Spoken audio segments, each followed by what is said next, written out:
rank them, and then try to ask, although this gets very difficult, try to ask what made each of them resilient or not, what made them be able to transform, cope, adapt, or not.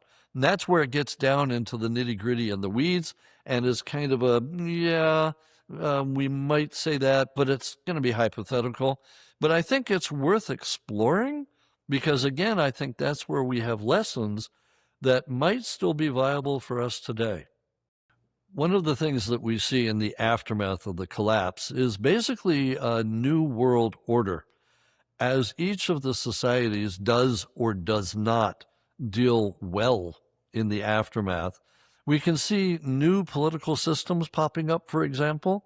We can see new economic systems as they try and either grow back up from the ground like the Mycenaeans had to do. And again, we don't have Mycenaean society after about 1050 BC. We now have the Greeks going back to ground zero and trying to build everything back up. In other places, the huge empires that had been around, the Hittites, the Egyptians, Assyrians, Babylonians, some of them go away and are replaced by kind of a new world order. The Hittites, for example, up in Anatolia, they're replaced by smaller city-states and kingdoms. We've got some survivors, whom we call the Neo-Hittites, the new Hittites, in North Syria, but we've also got like new groups, the Urartians over in the eastern half of Turkey, and the Phrygians over in the western half of Turkey. They come on in and establish new, albeit smaller, kingdoms in the Iron Age. I think we see this especially, though, down in the southern Levant, the area that today would be Israel, Palestinian territories, Jordan, part of Lebanon, because where we had the Canaanites in the Bronze Age and the Egyptian overlords, if you will, because the Egyptians basically ruled that area as part of their kingdom or empire, that all goes away at the end of the late Bronze Age, and it's replaced with much smaller city-states and kingdoms, which will sound familiar because we know them from the Hebrew Bible. We now have, after the collapse in the Iron Age, we now have the northern kingdom of Israel, the southern kingdom of Judah. We've got the kingdom of Edom, the kingdom of Moab, the kingdom of Ammon, right? All of these areas that we know from the biblical stories, they come into existence during these 400 years after the collapse. They are a reaction to what had just happened.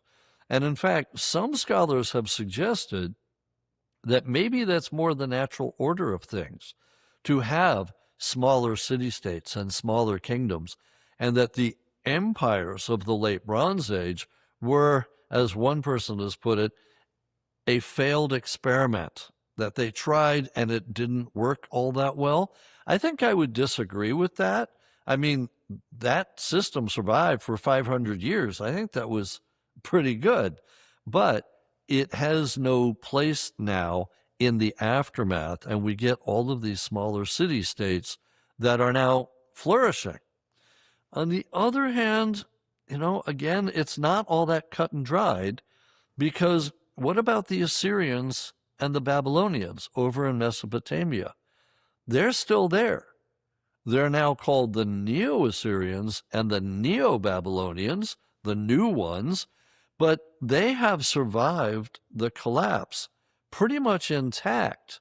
They didn't do as well as the Phoenicians and the Cypriots, who I would give a gold star rating to, number one in my book, but I would give the Assyrians and Babylonians number two.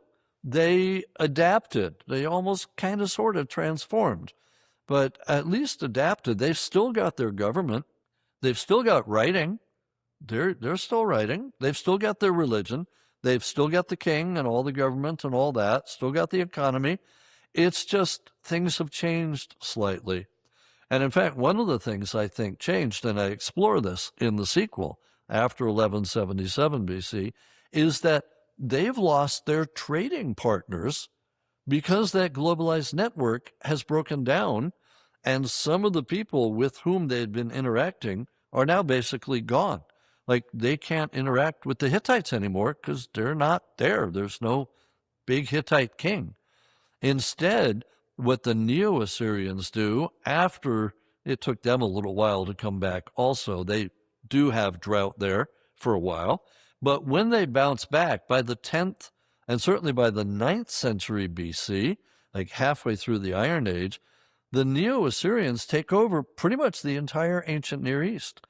Basically, all the areas they had been trading with and had commercial and diplomatic and marital ties back in the late Bronze Age, they've now just conquered.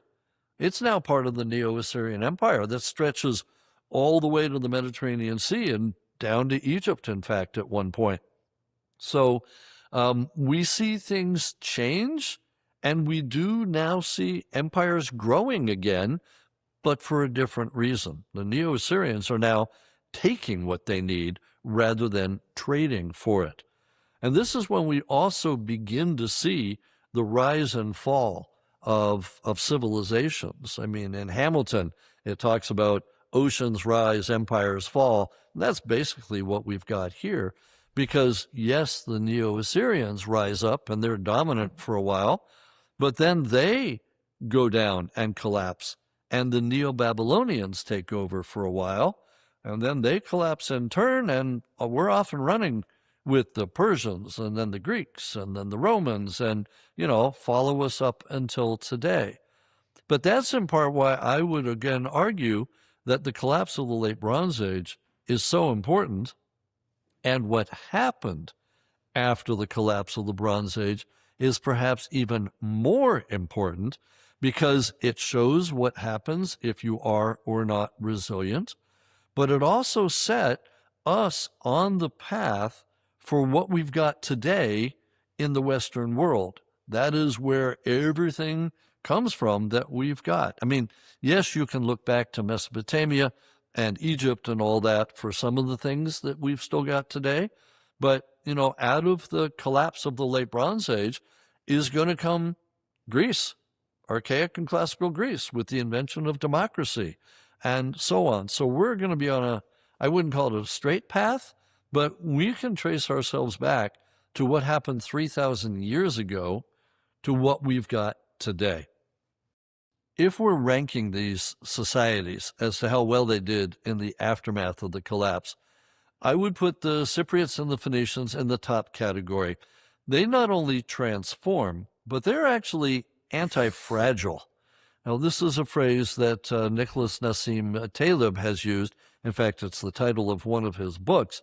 And what he says is that anti-fragile is something that actually flourishes in an age of chaos. It takes advantage of the chaos. So one might actually say, collapse is not always terrible for everyone. For some people, it's an opportunity. And in this particular case, for example, we see the Phoenicians from central Canaan. They spread out across the Mediterranean. One of my colleagues has called it a Phoenician lake. They take advantage of the fact that Ugarit has been destroyed and that the navies of some of the others, like the Hittites and the Egyptians, have either been destroyed or are not what they once were. So I would say both the Cypriots and the Phoenicians are actually anti-fragile. They are flourishing in this age of chaos. They do better than anybody else. So I put them up in my top category. The Assyrians and the Babylonians, they adapt, but they don't really transform that much because they don't need to. They simply carry on as they were. But they are better than the Egyptians, for example. And I would put the Egyptians in my category 3. They are adapting a little bit, but more they're just kind of coping, if you will. They don't go down. They don't disappear.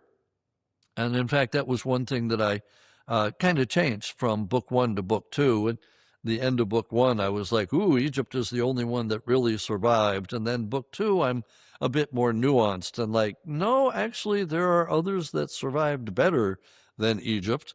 And I would put Egypt in the middle, category 3. They didn't do wonderfully, but they didn't do terribly. They're still there, but they have now withdrawn a bit from the international world because they are having problems back home, if I can put it that way. So this is into the third intermediate period, as Egyptologists call it.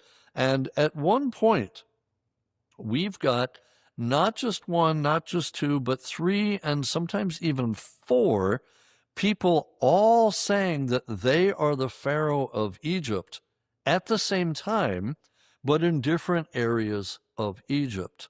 Now, to my mind, that's not a good system. Egypt is supposed to be one king, one ruler, one country. And we look back to the New Kingdom period, right? King Tut, Akhenaten, Amenhotep III. And so, in comparison to the way it had been in what I would say is the glory days of the 14th and 13th centuries, Egypt in the 12th, 11th, 10th, 9th centuries is not even really comparable, but it's not terrible. And we do have some highlights. So, for example, there's one guy, Pusenes, who is known as the Silver Pharaoh. His tomb was found in 1939, right before World War II. If it had been found at any other time, it would have made worldwide headlines because it's, I believe, the second wealthiest tomb in Egypt, just behind King Tut's. But most of the stuff in the tomb is silver rather than gold. So that's kind of a high point. We also have one of the pharaohs, a guy named Sheshonk, Shishak of the Bible, probably. He's Libyan. He's the founder of the 22nd dynasty. And he actually tries to recreate the good old days, leaves us an inscription where he went up to Israel and Judah and campaigned up there, and may have even conquered, for example, Megiddo, where we find an inscription with his cartouche up there. So it's not terrible in Egypt, but it's not like it used to be. One Egyptologist said to me, actually, when I gave a lecture there, that that's not a fair comparison, that it's like apples and oranges, and you can't compare third intermediate period to the New Kingdom period. And I'm like, well, maybe not, but I'm comparing the Iron Age to the Bronze Age in all the other societies, so I do think it's a fair comparison. But so it turned out what I said to them is, these categories I'm putting the societies in, ranking them 1, 2, 3. I said, it's just my gut feeling based on everything that I've studied, but I'm not the be all and end all here. You want to present data that would persuade me to move them up or down, I'm quite happy to do that. So I will say now that you could put Egypt up in category 2 with Assyria and Babylon, and I'd still be able to sleep at night. But I'd also be quite happy to put them down into category 4, where they were like with the Mycenaeans and Minoans. So it's all fluid. And, that's kind of the beauty of archaeology and ancient history, is we put out a hypothesis and then we try and test it. And then we go and excavate and find something completely new next week that makes us rearrange it. And that's all good. It's called science. That's how we advance. That's how we progress. But for now, I'm going to keep Egypt in category 3.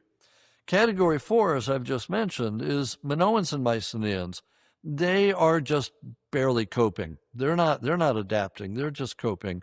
We see all the big palaces in mainland Greece, and even on Crete, for that matter.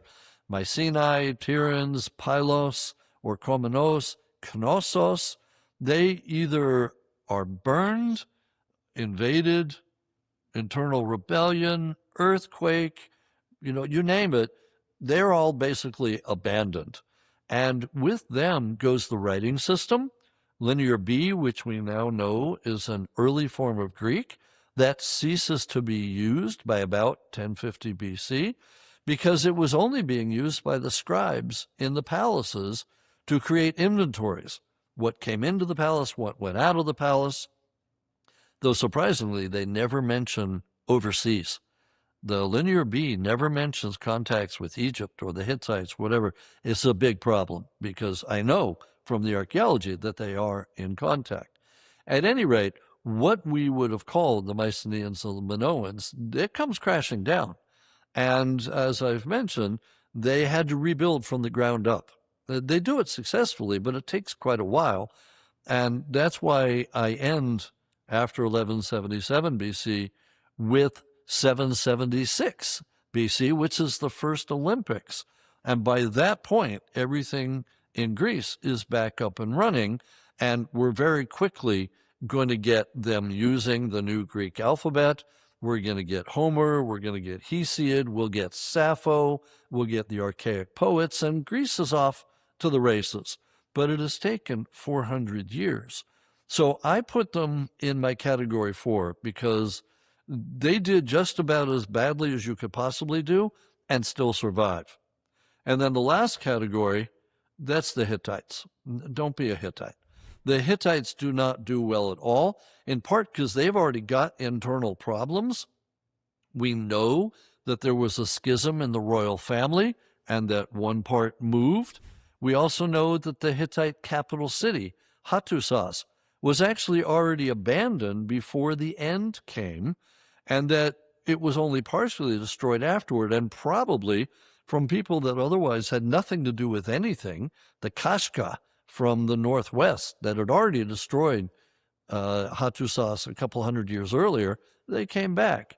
So I think the Hittites probably did it to themselves anyway, though it certainly didn't hurt that the Sea Peoples were on the shores of Anatolia, and they would have been a primary example of the domino effect. And remember that the Hittites and Ugarit going down at the same time may have been what caused the collapse of absolutely everything. So I put the Hittites down there. I also put the Canaanites in southern Canaan into that lowest category because we really don't see them again after the collapse of the Late Bronze Age. We do not refer to the Canaanites in the Iron Age by that name. We now call them by other names. The Judahites, the Israelites, the Ammonites, the Moabites, the Edomites. And so I'm of two minds. Either they were wiped out or they assimilated, one of the two. And we've got both stories in the Hebrew Bible. Look at the book of Judges versus the book of Joshua. Is it a genocide or is it assimilation? Either way, I don't think the Canaanites in southern Levant coped or adapted or transformed or anything like that. And so I put them down in my bottom category. On the other hand, if you were to argue, as some of my colleagues have done, that the Edomites, the Israelites, the Ammonites, and all those guys are actually Canaanites who have transformed, then I would say, okay, in that case, they should be up in category 2. Again, it's all flexible. I only put this out as a suggestion for what we might think about doing. And I fully expect that my suggestions hopefully will start the discussions rather than end it. And I think that the new discoveries that we're making every day, every week, every month, every year, especially in biblical archaeology, are going to get us to alter things, just like we've altered now what we think caused the Late Bronze Age collapse. We'll be able to fine-tune how everybody did in the aftermath. But I wanted to start the discussions, and I think they're pretty interesting discussions, which again have some bearing on us today when we are grappling with some of the same things that brought down the Late Bronze Age network and that the survivors had to deal with in the aftermath. You look around today, we've got the same things here.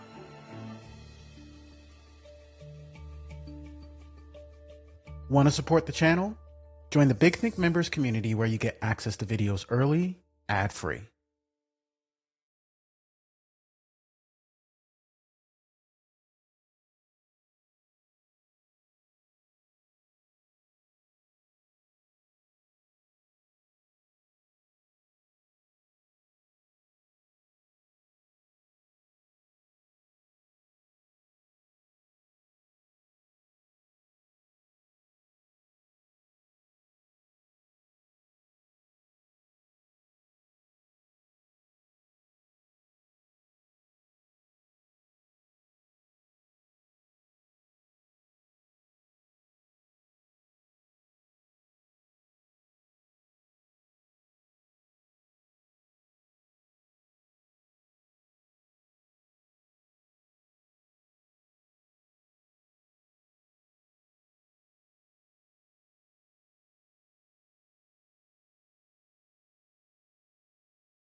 Thanks to CuriosityStream for supporting PBS Digital Studios. It's 252 million years ago, and the world is on the cusp of the worst disaster it would ever experience. 70% of all life on land is about to vanish, but one of the very lucky and very few that will survive is an animal called Thrinaxodon. It's about the size of a fox, and it's a strange creature full of contradictions. It doesn't stand upright like a mammal or sprawl its legs like a reptile. Its jaw is full of specialized teeth like a mammal's, perfect for capturing and chewing up insects and other small creatures. And its nose is more mammal-like than lizard-like, but it doesn't have the soft ears that mammals would have. It looks like a creature in transition, which is exactly what it is. Thrinaxodon is a synapsid, a group once called mammal-like reptiles, but who are now more accurately known as stem mammals, and they evolved in the peculiar conditions of the Permian period. Synapsids were the world's first ever terrestrial megafauna, with carnivores that grew to the size of bears and herbivores that reached 2 tons. But the vast majority of these giants were doomed to extinction. Almost none of the synapsid lineages survived the extinction at the end of the Permian, known as the Great Dying, and their legacy would be soon overshadowed by the Mesozoic age of reptiles. However, Thrinaxodon and its relatives rallied. They lived on, thriving in the Mesozoic while keeping a low profile among the dinosaurs. And it's thanks to these unassuming survivors that the synapsids would eventually culminate in what is arguably the world's dominant form of life on land today, the mammals. Many of the adaptations that these forgotten ancestors acquired way back in the Permian period still persist today, in you and me both. So more than 250 million years later, our world is the way it is because of the time the synapsids struck back. During the Permian period, something big was happening on Earth. Its land masses were forming a supercontinent called Pangaea. And Pangaea would become the biggest unbroken stretch of land in the history of animal life. Its massive size would change the climate on dry land by reducing the moderating effects of ocean currents that kept some parts of the land damp and cool. As a result, throughout the Permian, deserts would spread and the world's climate would become much more variable. But in the early Permian, humid tropical swamps still straddled the equator, and in lush forests dominated by ferns and ancient plants, a new kind of tetrapod was taking over, the amniotes. Amniotes first appeared nearly 315 million years ago in the Carboniferous period. And unlike the amphibians before them, they could likely lay their eggs on land. This made them less dependent on water and opened up new terrestrial niches, something that would really come in handy for life on a big, dry supercontinent. And the amniotes quickly split into 2 branches around 310 million years ago, one that would give rise to all reptiles and birds, called the sauropsids, and the other would eventually give rise to the mammals, the synapsids. The difference between these 2 groups was initially small. Synapsids had 1 pair of openings in the skull called a temporal fenestra, while the sauropsids had 2 pairs. But these 2 branches of land vertebrates would soon plot very different courses. While both groups looked a lot like lizards when they first appeared in the late Carboniferous period, by the end of the Permian period, synapsids had developed many traits that hinted at the mammals to come. Fossil evidence shows that early synapsids radiated much more quickly than their sauropsid fenestra, while the sauropsids had 2 pairs. But these 2 branches of land vertebrates would soon appeared in the late Carboniferous period. By the end of the Permian period, synapsids had developed many traits that hinted at the mammals to come. Fossil evidence shows that early synapsids radiated much more quickly than their sauropsid cousins. By the early Permian, synapsids became much more common in fossil assemblages. It's hard to know exactly why this was the case, since members of these 2 groups still seemed a lot alike. And this early group of reptile-looking synapsids, known informally as pelycosaurs, quickly radiated to fill many different niches on land, including some that had never been filled before. In fact, pelycosaurs were some of the first ever large land animals, with species ranging from 3 meters to 6.5 meters in length. This growth spurt might have initially occurred because some pelycosaurs were adapting to herbivory. Pelycosaurs were some of the first terrestrial vertebrates to start eating plants. It required them to grow large fermenting stomachs to make the most of their high fiber and low nutrient meals. This rotund, barrel-like belly is on full display in the early herbivorous pelycosaur Cotylorhynchus, whose body dwarfed its tiny head. And these stomachs weren't the only thing that was changing. Plant-eating pelycosaurs were also adapting more specialized teeth and jaws that could crush, grind, and shred vegetation. Pelycosaurs dominated the land until the end of the early Permian, about 271 million years ago. They probably outcompeted the sauropsids by being more adaptable and specializing more quickly to take advantage of food sources. And many of them, like Dimetrodon, had large sails that suggest synapsids might also have been better adapted at regulating their body temperatures. By the middle of the Permian, though, conditions were changing, as they do. Tropical, swampy ecosystems started to shrink, seasonal temperatures became more variable, and deserts spread. Pelycosaurs needed an environment that was consistently warm and humid in order to survive, and they weren't equipped to handle the transition. But a new group of synapsids was the therapsids. Therapsids were the second major radiation of synapsids in the Permian, appearing around 272 million years ago. By about 265 million years ago, they were the dominant group of terrestrial vertebrates. These synapsids had a number of traits that suited them to a much more active and high-energy lifestyle. And these are also some of the earliest traits that resemble those in mammals. For example, instead of having a row of teeth that were all the same size and shape, therapsids had teeth with different shapes for different functions. Carnivores like the massive Ankylosaurus had large front and canine teeth for ripping flesh and smaller teeth in the back for holding prey. This trend toward more specialized teeth and jaws would continue to develop. Later carnivorous therapsids could even chew their prey rather than ripping off chunks of meat and swallowing them whole, like what reptiles and birds still do today. Furthermore, they developed a secondary palate, which redirected their nasal passage, allowing them to chew and breathe at the same time, which is something I certainly enjoy. Along with this secondary palate, some later therapsids developed features known as nasal turbinates, which are specialized structures in the nose that help animals take in oxygen more effectively. These two traits together indicate a higher metabolic rate. The shape of therapsid skulls also had space for more jaw musculature, which allowed for an increased bite force, and therapsids developed a more flexible neck, a longer stride, and a more upright stance. These changes indicate that therapsids had a more versatile range of motion than other land vertebrates, which made them able to move faster and more energetically. And being high energy is linked to another key trait that we associate with mammals: the ability to maintain an elevated internal body temperature. In addition to their physical adaptations, we have other evidence that therapsids were capable of basic thermal regulation. For one thing, their fossils are found in temperate regions that had cooler winters and hotter, drier summers. And researchers have also found hair-like structures alongside therapsid bones in the coprolites, or fossilized poop of late Permian carnivores.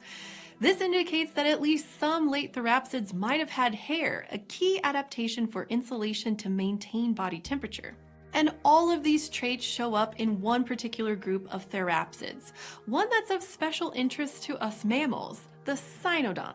They weren't the biggest or the fastest, but that's probably what helped them get through the extinction event at the end of the Permian. These animals had the active, energetic lifestyle of other therapsids, but their small size meant they required less energy, which is important when you're trying to survive a mass extinction. Cynodonts probably also survived thanks to their ability to avoid predators and to keep a low profile. One way successful cynodonts like Thrinaxodon might have done this is through burrowing. The oldest known example of a cynodont burrow is dated to around 251 million years ago, just at the boundary between the Permian period and the Triassic, when the Great Dying was coming to a close. And burrowing would come to be a quintessential mammalian trait. Today, at least half of mammal species are burrowers. Because of their ability to survive in more variable conditions, to use fewer resources than other synapsids, and to avoid predators using speed and stealth, cynodonts managed not only to survive, but to remain diverse after the greatest mass extinction of all time. And if they hadn't, you and I would not be here. After the vast majority of synapsids went extinct, the sauropsids had come out on top by the mid-Triassic.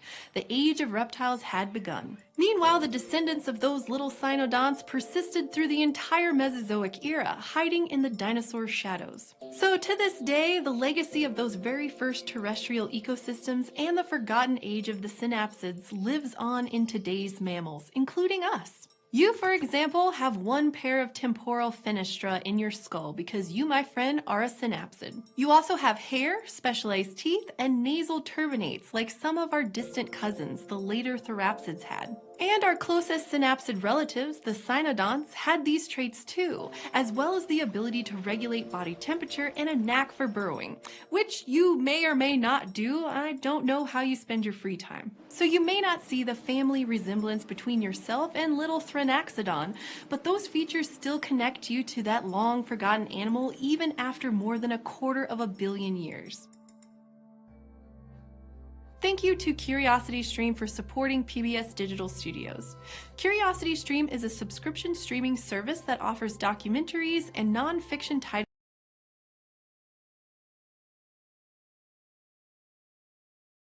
Our world has, and continues, to endure many trials. The actual stone and rock of our planet has always remained, but instead it is the life which has evolved on Earth that can be dramatically affected by global catastrophe.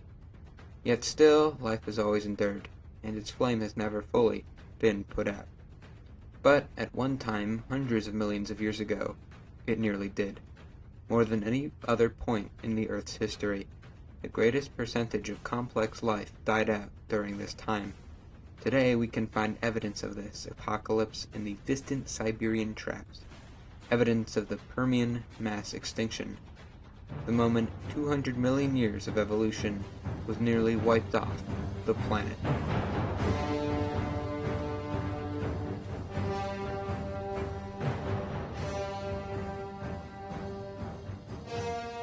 The time before the Permian mass extinction was, surprisingly enough, the Permian, a period that spanned from 298 to 251 million years ago. This period marks the last steps in the vertebrate conquering of the land. The era that came before was an alien and bizarre place, known as the Carboniferous period. It is a time where the Earth was covered in vast, humid swamps and rainforests. The trees themselves weren't really even trees, but giant ferns that created the first forests on Earth. The ruling animals were giant arthropods who could grow much larger than any insect of today, due to the heightened oxygen levels in the atmosphere. Along with that, amphibians diversified into many different shapes, and monsters like the Eriots dwelled in these swampy waters. The only terrestrial vertebrates came in the form of small, scampering reptiliomorphs, lizard-like animals who are more closely related to birds, reptiles, and mammals than they are any amphibian. It is thought that they could prosper on land due to the structure of their eggs. Unlike amphibians' soft eggs, which require water to be laid in, a reptiliomorph's hard-shelled eggs could be laid on dry land, and thus it grew independent from the waters. Even with their new life on land, they still lived in fear of the giant bugs and frogs of this world-spanning rainforest. Yet at the end of the Carboniferous came an ecological disaster. The lush, global jungle of the Carboniferous collapsed, and these tropical lands slowly shrunk into small pockets around the Earth. This led to the unique animal life too, as well, either shrink or go extinct. In a lot of ways, the Permian saw a complete reversal in the ways of the Carboniferous. Now, most of the interior of Pangaea had become dry, rainless desert.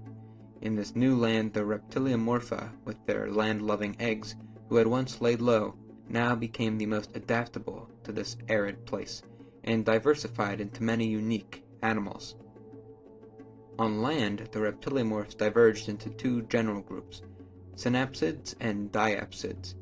Both groups are distinguished from the other by the number of holes in their skull.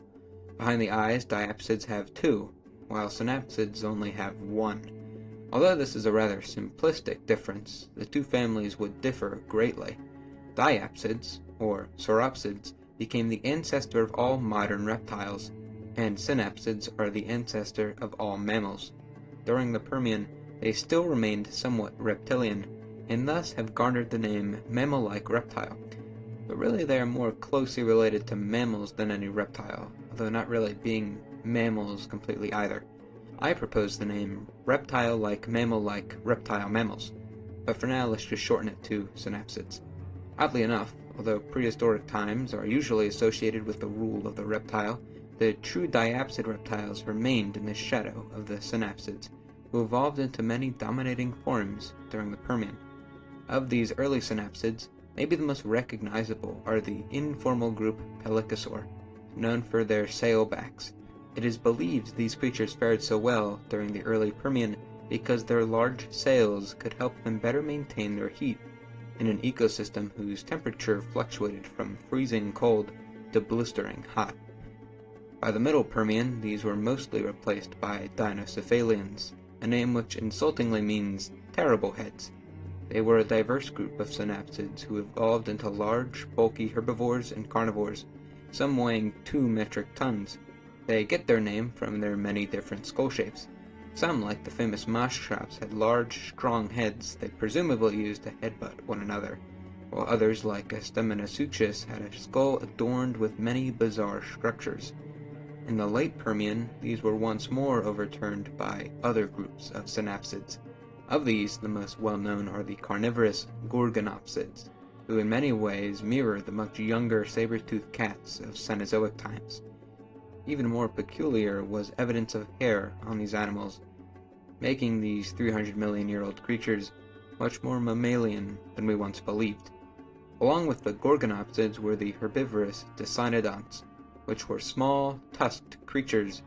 Also by the end, a group of diapsids known as the Parareptiles roamed the lands with the synapsids, the most notable being the armored Scutosaurus. Life on land was diverse, large, and abundant. In the ocean, life was thriving as well. There are few famous marine fossils from the Permian, but signs indicate abundant diversity. Various prehistoric invertebrates, such as trilobites and eurypterids, which at this point had existed for millions of years, were still chugging along. Along with them, many living marine invertebrates prospered, such as clams, corals, and feather stars. Weird types of shark swam through the waters, such as the dentally questionable Helicoprion, which could grow a massive 5 to 8 meters. Also common were these little guys, the acanthodes. They really didn't do anything. I just think they're cool. The animals present during the Permian mark the end of a steady evolution of life during the Paleozoic era. The era started with the Cambrian explosion and a surge of complex life. And when the era ends at the Permian, it would also mark the greatest crisis for animal life.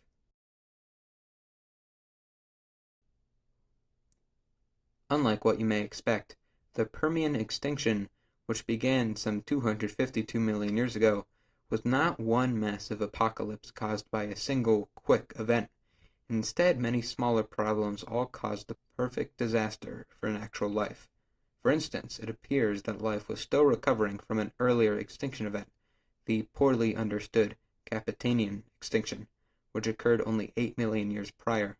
Now, the actual reason for the extinction we're talking about, the Permian-Triassic extinction event, has never been completely pinned with certainty on one thing, like the meteor that ended the dinosaurs. Instead, it has undergone much debate. One theory states a rise in methane-producing microbes, who may have filled the atmosphere with methane to the point of climate disruption. Other theories state the formation of the supercontinent Pangaea may have played a role in this extinction. The colliding of the tectonic plates may have destroyed ocean habitats and disrupted currents, causing climate differences across the continent. Of course, scientists can never be too creative, and some do propose a meteor as well, just like the one which killed the dinosaurs. All of these, for one reason or another, are not accepted as the main reason. The most plausible main cause was much more eruptive. By the end of the Permian, a massive number of volcanic eruptions occurred in what is today western Siberia. The region lay in a constant series of intense volcanic activity for more than 1 million years. This activity would eventually create the Siberian Traps, a region in Siberia blanketed in igneous rock. For scale, the traps cover some 7 million square kilometers, all of which were created in about 1 million years. Surprisingly, a giant cluster of landmass creating volcanoes is not good for the environment. They would have caused major climate disruption, which, as can be seen in our modern world, causes extensive environmental problems. Gases from deep in the earth billowed into the atmosphere like the world's biggest industrial plant, and they poisoned the earth and its inhabitants. This would have caused a mass death in plant populations, who would have died due to the poisonous atmosphere and maybe even the lack of available sunlight for photosynthesis. Thus, terrestrial fauna who relied on these plants would have died with them. Before we can go over the mind-boggling rate of animal extinctions, we first must do a bit of review. A species is the most specific level of taxonomy. For example, Homo sapiens is our species. The genus Homo represents the next, more broader grouping, and consists of us and our extinct relatives, like the Neanderthals, with the plural of genus being genera. Family is an even broader group, which for us would mean the Hominidae, which is all of the great apes. And even more broad than that is the classification of order. Our order includes all of the primates, which includes probably hundreds of species all over the world. I tell you all of this to truly grasp the level of destruction that occurred at the end of the Permian. In total, 70% is an even broader group, with the plural of genus being genera.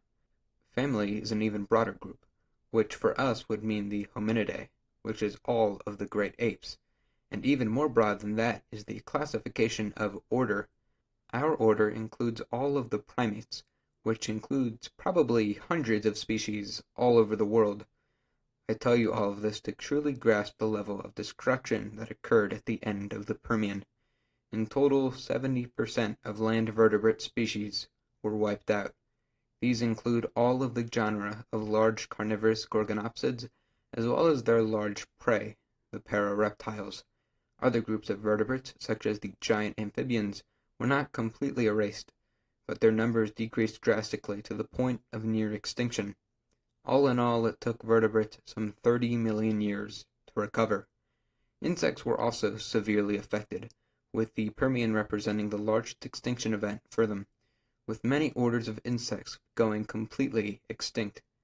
Among those bugs, the most notable is the entire order of Paleodictopterans, a type of six-winged herbivorous insect, which went completely extinct.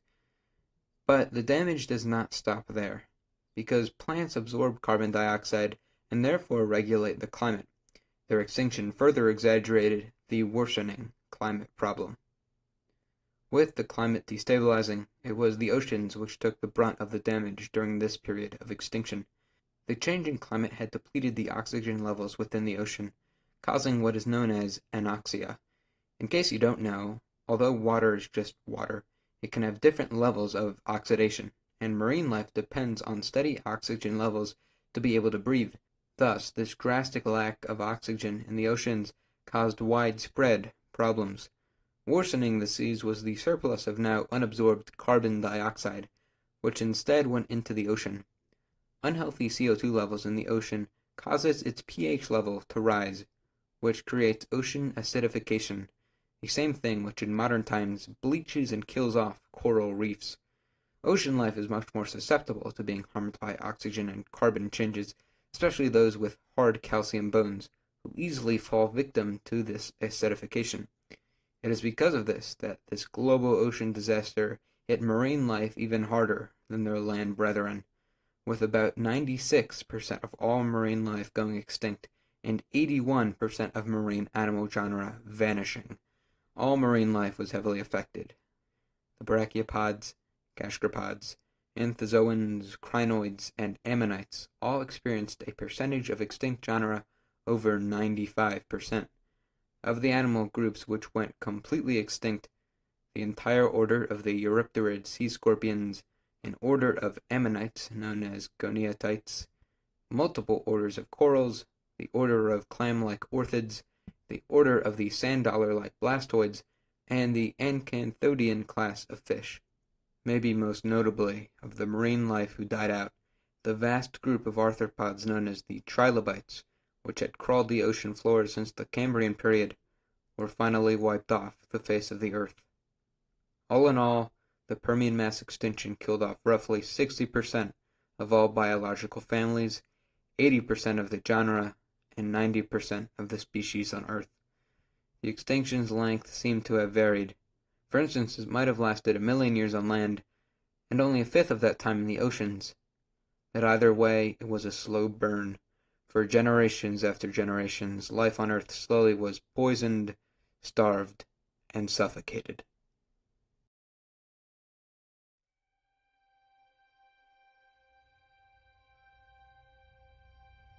The Earth was a changed place. Both plant and animal life were altered and damaged nearly beyond repair, and many took millions of years to fully recover. For example, in Italian rocks it was discovered that a once lush Permian conifer